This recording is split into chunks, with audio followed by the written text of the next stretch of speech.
কিংবদন্তি চিত্রনায়ক সালমান শাহর মৃত্যু নিয়ে চলমান আলোচনা ও গুজবের মধ্যে অবশেষে মুখ খুলেছেন তার সহ অভিনেত্রী শাবনূর। প্রায় ২৯ বছর আগের এই ঘটনার পর সম্প্রতি আদালতের নির্দেশে দায়ের হওয়া হত্যা মামলার বিষয়ে বিদেশে অবস্থানরত এই অভিনেত্রী গণমাধ্যমের মাধ্যমেই অবহিত হয়েছেন বলে জানিয়েছেন।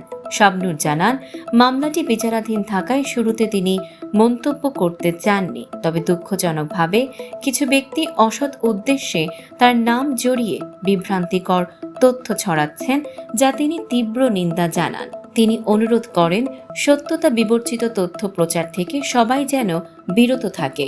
সালমান শাহ সম্পর্কে শাবনূর বলেন, আমরা একসঙ্গে প্রায় ১৪টি চলচ্চিত্রে কাজ করেছি।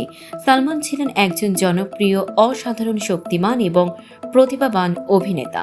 নিঃসন্দেহে বলতে পারি, তার সঙ্গে কাজ করে আমার চলচ্চিত্র ক্যারিয়ার বিকশিত ও উজ্জ্বল হয়ে ওঠে। সালমান শাহর মৃত্যুতে তিনি গভীরভাবে মানসিক আঘাত পেয়েছিলেন বলেও জানান শাবনূর। তার ভাষায়, আমাদের জুটির সাফল্য অনেকের ঈর্ষার কারণ হয়েছিল। তার মৃত্যুর পর কেউ কেউ নিজেদের বাঁচাতে আমার নাম ব্যবহার করে নানা বিভ্রান্তি ছড়িয়েছে। এসব আমাকে ভীষণভাবে কষ্ট দিয়েছে। তিনি স্পষ্টভাবে বলেন, সালমান শাহ কিভাবে মারা গেছেন তা আমি সত্যিই জানি না, তবে আমি শুধু ন্যায় বিচার চাই। দোষী যেই হোক, তার যেন যথাযথ শাস্তি হয়।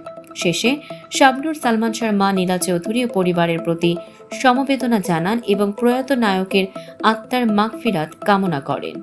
দর্শক, সাম্প্রতিক ও চমকপ্রদ সব খবর পেতে ফলো করুন আমাদের ফেসবুক পেজ সিবি24 টিভি এবং সাবস্ক্রাইব করুন ইউটিউব চ্যানেল সিবি24 অফিসিয়াল।